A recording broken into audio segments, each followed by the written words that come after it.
It's the midday news on CoreTV News. I am Nifemi Oguntoye. President Goodluck Jonathan on Monday received two of his counterparts from Equatorial Guinea and the Republic of Congo. President Teodoro Obiang Nguema of Equatorial Guinea and Denis Sassou Nguesso of Republic of Congo were received at the brief ceremony at the presidential wing of the Nnamdi Azikiwe International Airport in Abuja. Jonathan later held a three-way talk with the two presidents at the airport on issues of concern to all. The three presidents reviewed the current security challenges in the West African and Central African regions, especially the threat posed by Boko Haram. They stressed the need for a multi-pronged approach to fighting the insurgent group and commended the initiative of the member states of the Lake Chad Basin Commission and setting up the multinational joint task force. Their countries after the one-day working visit. Soldiers on stop-and-search operation in Baga have arrested some insurgents disguised as women. The Defense Headquarters said in a statement on its website that the revelation came on the day troops discovered arms and ammunition stacked at various locations. It added that apart from those captured in the course of fighting, many other terrorists were picked up in hidden position and are being interrogated. Meanwhile, the Nigerian Air Force has stepped up its air raids on identified targets in Goza, Bama, and Sambisa Forest. This, the defense authorities say, is in preparation for the other phase of the mission. The military noted that the airstrikes have been hitting vital targets with required precision. The APC Presidential Campaign Organization has raised the alarm about reports of a fake shekau being presented before Nigerians by the government in order to claim glory of winning the war on terrorism. Credible sources have alerted the APC that the fake shekau might become a tool to blackmail members of the opposition by coaching the phantom terror chief to say he was working for the opposition party candidate, General Muhammadu Buhari, in order to link its presidential candidate to terrorism, as it had attempted but failed in the past. A statement issued by the Director of Media and Publicity of the party, signed by Malam Garba Shehu, will come from after government at several times in the past announced that they had killed the insurgent leader. Inspector General of Police Sulaiman Abba has ordered a forensic investigation into the death of Professor Ahmed Falaki of the Ahmadu Bello University Zaria.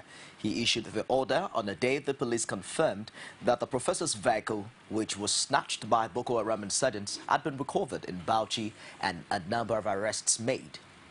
Spokesman to the IGP Emmanuel Ojoko said in a statement that the Assistant Inspector General of Police in charge of Zone 1, Kano, Tambari Mohammed, is to lead the investigation. He noted that the team is to unravel the circumstances surrounding the attack and subsequent death of the renowned professor of agriculture. You also recall that the professor was killed by a mob in the full view of policemen on the outskirts of Kano shortly after a band of insurgents had raided a nearby police station. The police were later allegedly announced that its men had killed the Boko Haram member and arrested two other insurgents who turned out to be the professor's brother and driver. About 19,000 internally displaced persons who escaped Boko Haram insurgency in northeast Nigeria are taking refuge at EYN Church in Jos, Plateau State capital. Executive Director of the Center for Caring, Empowerment and Peace Initiative, Rebecca Daly, disclosed this when People's Democratic Party governorship candidate in the state, Senator Jian Pwajok, visited the church. In a speech, Pwajok said the Nigerian experience and challenges requires people to come together despite ethnic or religious affiliations and fight their common enemy. Beside the refugees that the crisis in the northeast have thrown up, Plateau State has its own internally displaced person that resulted from the decade-old communal clashes in the state. The Economic and Financial Crimes Commission (EFCC) kicked against the acquittal of Wale Babalake and 3 others on a 27-count charge of fraud. The senior advocate and his co-accused was set free by Justice Lateef Lawal Akapo of the Lagos State High Court. The commission said in a brief statement issued in Abuja that it will avail itself of all available options, including the right of appeal, after a careful study of the ruling. EFCC alleged that the accused fraudulently assisted the convicted former Delta State Governor James Ibori to siphon public funds into foreign accounts. But Justice Lawa Kapo, in his judgment on Monday, dismissed the charges as defective. And still with the judiciary, the Lagos Division of the Court of Appeal has reinstated a 5 billion naira fraud charge struck out by a federal high court in Lagos against a former managing director of the defunct Intercontinental Bank PLC, Erastus Akingbola. The appellate court, which obtained the judgment of the trial judge Charles Akibam, ordered the Chief Judge of the Federal High Court, Mohammed Ahuta, to reassign Akingbola's case to another judge for retrial on its merit and accelerated hearing. The judge, while striking out the EFCC's case against Akingbola at the time for want of diligent prosecution, described the prosecuting team as a drain in the public purse. But displeased with the judge's decision, the EFCC, through its lawyer Krushek Ekweme, headed for the appellate court. The Socio-Economic Rights and Accountability Project has raised the alarm over the plight of some Nigerians living in Baku, Azerbaijan, who have been denied the opportunity to renew their passports and now live in daily fear of deportation. Serap, in an open letter dated February 28, 2015, and signed by its executive director, urged the Minister of Foreign Affairs, Aminu Wale, and the chairperson of the Diaspora Committee, House of Representatives, Abike Dabiri, to urgently intervene to forestall unwarranted deportation of the Nigerian citizens living in Baku, Azerbaijan. Serap said this call became necessary after the attempt of a letter from the citizens who say they are being arbitrarily denied their right to nationality by the Embassy of Nigeria in Tehran, Iran, which failed or refused to honor their application for international passport renewal. According to Serap, the affected citizens in Baku, Azerbaijan, explained that between August 31 and September 1, 2014, they participated in an e-passport exercise conducted by 2 Nigerian immigration officers under the watch of the Nigerian ambassador to Iran, Tukur Mani, and 1 other embassy officer. You're watching CoreTV News on the hour. We'll take a break now, and I'll be back with more stories. Don't go away. Every day, every hour, and every minute, news break in Nigeria. Things happen so fast, it's most times difficult to track and comprehend them. But that's what we do right here on Digi360. 2015, would you want to come back again? It's like asking Jesus Christ if he knew he was going to die, will you want to come back as the savior of the world again? We do not just help you track the stories, we break them down, explore all the angles, analyze the issues so that you can fully comprehend the stories and use them to make the right decisions.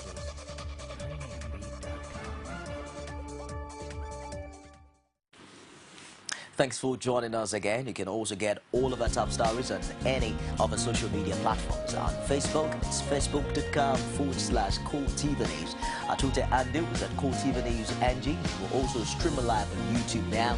It's youtube.com/CoreTV, little space, and news. Moving on now, the Royal Institute of International Affairs, better known as Chatham House, has confirmed that presidential candidate of the All Progressives Congress, General Muhammadu Buhari, will be speaking at its event built for Thursday, February 26 in London. A post on the website of Chatham on Monday disclosed that General Buhari is on a working visit to the United Kingdom and will be speaking on the topic, Prospects for Democratic Consolidation in Africa, Nigeria's Transition.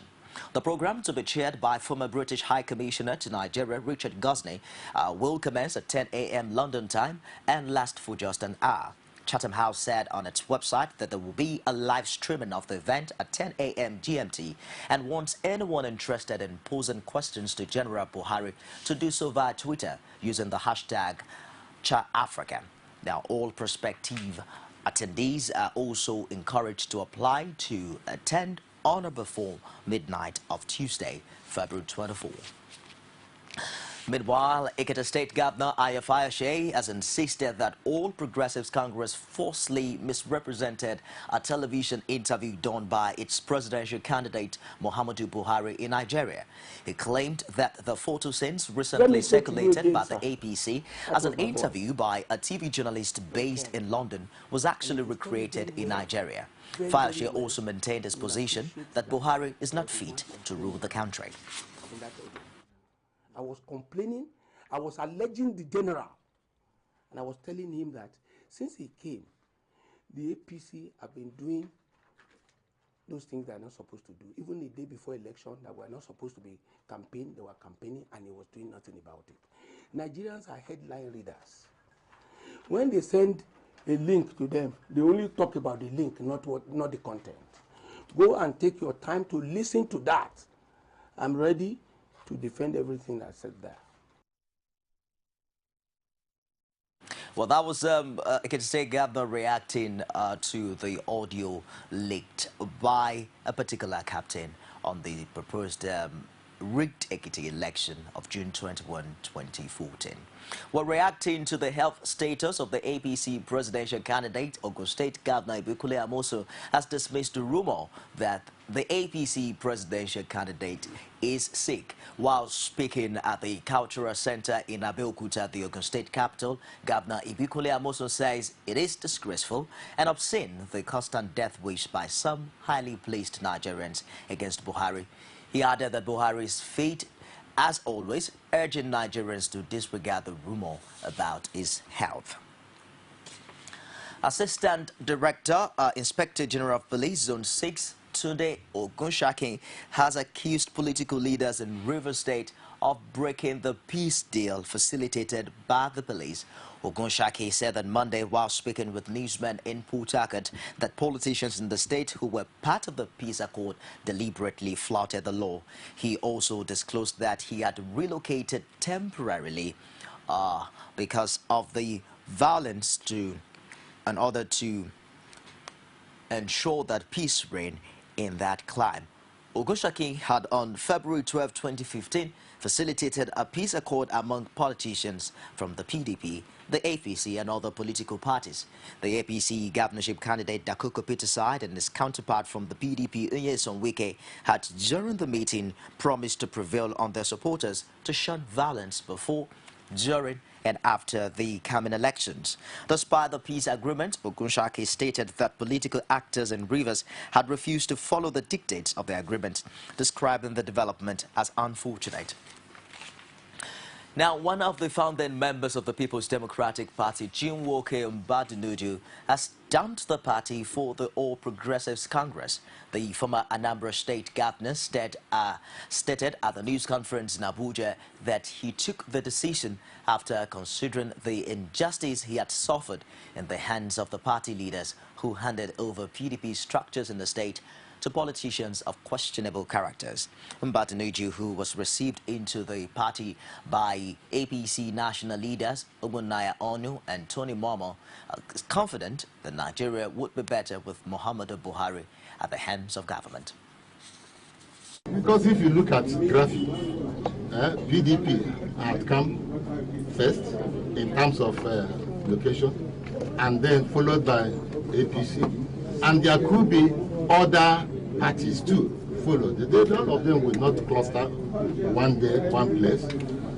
But since I've been in PDP for that long, I think it is proper you go and breathe some fresh air again. We are very happy, very, very delighted that he's coming.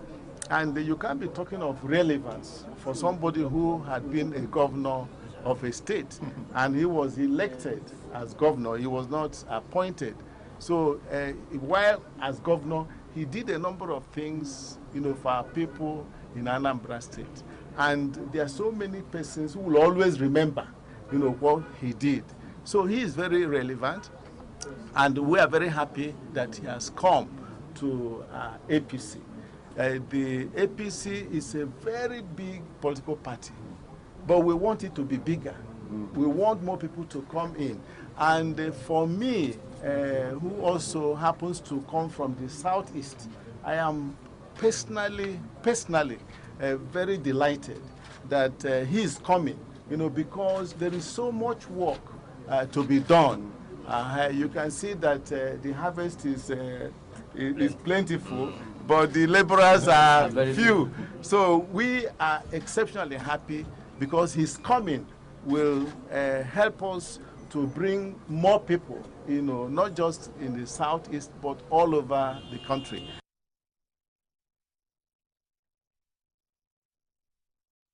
A federal high court in Abuja has joined the parties seeking to be co-defendants in a suit opposing the use of permanent voter cards and card readers for the forthcoming general elections. The All Progressives Congress, its presidential candidate Muhammadu Buhari, and the People's Democratic Party had all applied to be joined as defendants in the suit.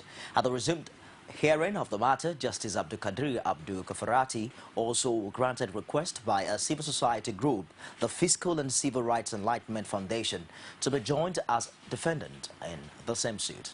The court has adjourned for the hearing to March the 18th. We want the court to determine whether the use of card reader is recognized in our law. By our law, I mean both the Constitution of the Federal Republic of Nigeria and the Electoral Act. Two, for the court also to consider whether e-voting, that's electronic voting, is recognized by the law. The issues raised by the plaintiff and the relief they seek have serious effect on the election, which is soon to take place. And for them to have failed to join us in the first instance was a serious anomaly. And our clients cannot sit back and watch their faith decided. There are certain interested individuals who sought to be joined so that they will be part of the litigation. But our case for INEC is very straightforward. When voter registration was conducted, the initial stage was to issue temporary voters card. And the understanding, being temporary, the understanding was from inception that permanent voter cards must be issued. And INEC has undertaken this elaborate process towards perfecting the election process. And there's really no room for, and there's no need for panic. Fashola has described as malicious a statement credited to President Goodluck Jonathan that he was in Lagos to free residents from bondage. Fashola made this reaction while inspecting a proposed cemetery site along Lekki-Ekpe axis of the state.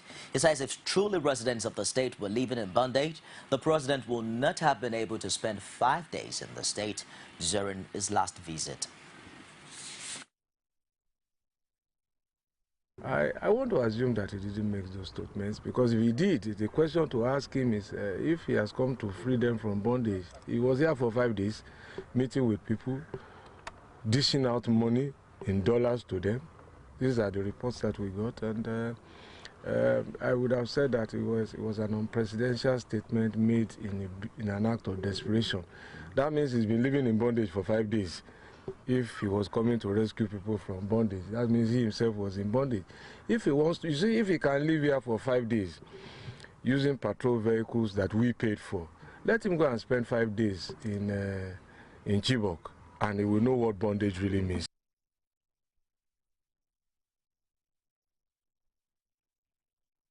Christian leaders are washing their hands off allegations that the People's Democratic Party handed out a 7 billion naira bribe through the Christian Association of Nigeria. An Abuja-based cleric, Hyacinth Chiaka, told CoreTV News that no Christian leader can impose any politician or party on its members.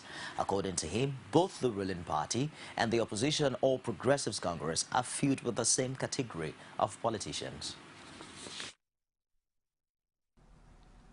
It will be difficult for any true man of God, and I want to say our fathers, to collect money from PDP just to buy the conscience of pastors. CAN will never do it. PFM will not do it. There's a great difference if the way you're sitting down here, you just come to a church and you make donation.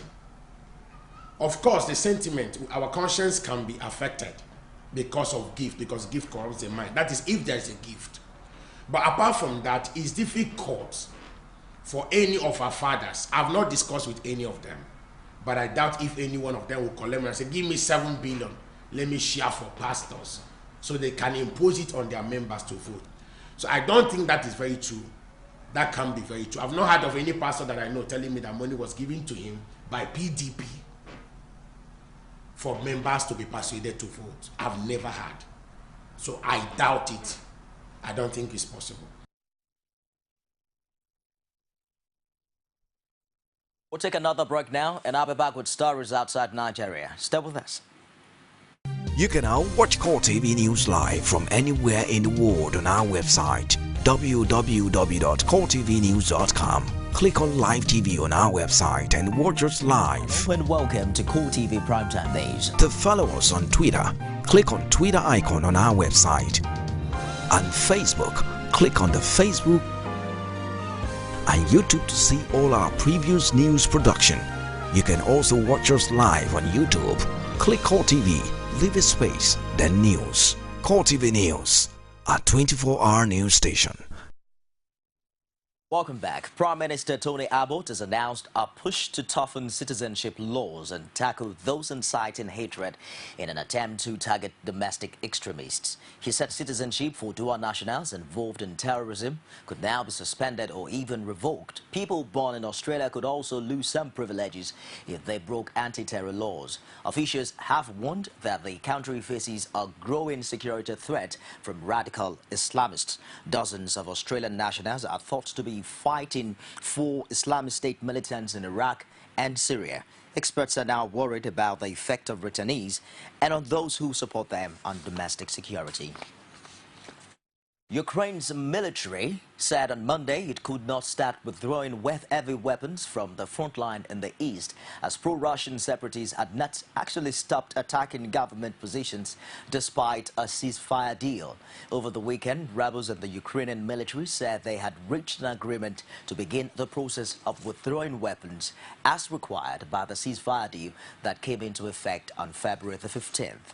Violence has lessened significantly in recent days, but rebels twice shelled government troops overnight, as according to spokesman Anatoly Stelkmak. Spokesman Vladislav Selevvovi said in a televised briefing that given that the positions of Ukrainian servicemen continue to be shelled, there cannot yet be any talk of pulling back weapons. And that wraps it this hour on CoreTV News. Join us again at the top of the hour for more stories. I'm Nifemi Oguntoye. Thanks for being there.